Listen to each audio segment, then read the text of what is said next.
As I've been learning more about myself as well as being more open with who I am, the question has come to me a couple of times: where was your faith in this whole thing?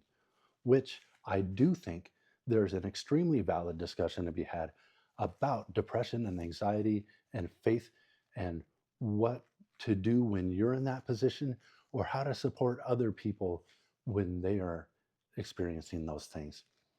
But this question came across to me as, why didn't you just pray harder to be normal? And yeah, I prayed every day for help.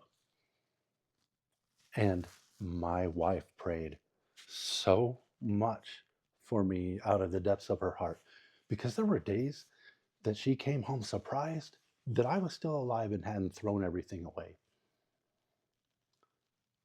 My failure here was that I had been given advice by my wife, by my church leaders, and all of this was confirmed in my heart, that I should use the tools that God had given to me.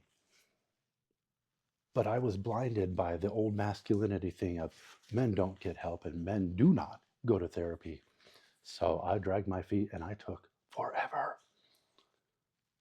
But once I repented of that and listened to that advice, I started getting little by little answers here and there, new information, and finding out that yes, I am non binary.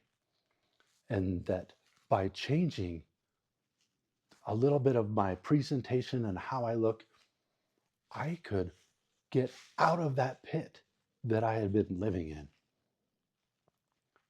Was this an answer to prayers that I ever would have expected? No. And I guarantee you, it was not the answer that my wife was looking for. But here's the thing: we don't get to choose how God answers our prayers. We get to choose what we do with those answers.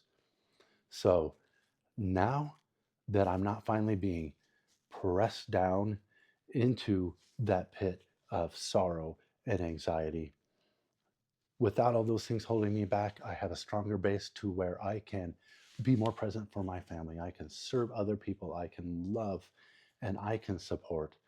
And I can be an answer to other people's prayers.